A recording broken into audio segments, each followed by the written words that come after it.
mejorar el control del rebote y ya.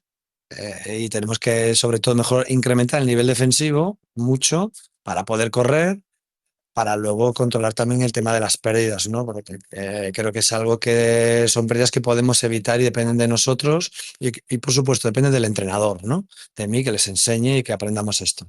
Una cosa, no puedo evitar preguntarte por Max Gaspar. Vaya partidazo que ha hecho, ¿no? Sí, sí, ha jugado con mucha intensidad, con mucha intención y confianza.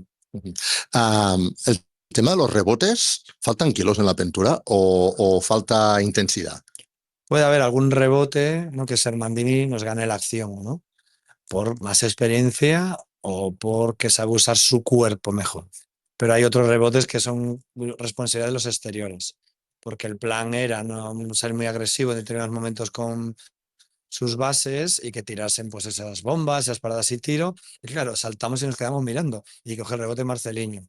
Entonces esa es responsabilidad de todos. Es decir, tenemos que mentalizarnos que desde el perímetro, no digo jugadores que es exteriores, todo el equipo cuando están en el perímetro tienen que ayudar mucho en el rebote y no lo estamos haciendo. No hay que olvidar que se ha perdido en Tenerife, ¿no? Que supongo que aquí será muy difícil que ganen muchos equipos, ¿no? Sí, sobre todo si juegan como hoy. Es que han jugado sensacional. Pues tú quieres correr, tú quieres ir al rebote, pero ellos no te dejan. Han tenido muchos jugadores jugando a muy gran nivel.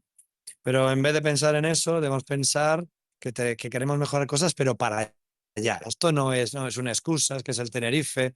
Excusas cero. Tenemos que mejorar esta serie de cosas que estoy diciendo, la condición física, del rebote, de pasar mejor el balón, de ser más constantes defensivamente, pero para allá. Para allá es que ni una excusa. Mañana volvemos, el lunes a entrenar y el miércoles a mejorar esto. Venga, no quiero que suene como excusa, pero nosotros hemos hablado del arbitraje. Del arbitraje. No nos ha parecido del todo ecuánime.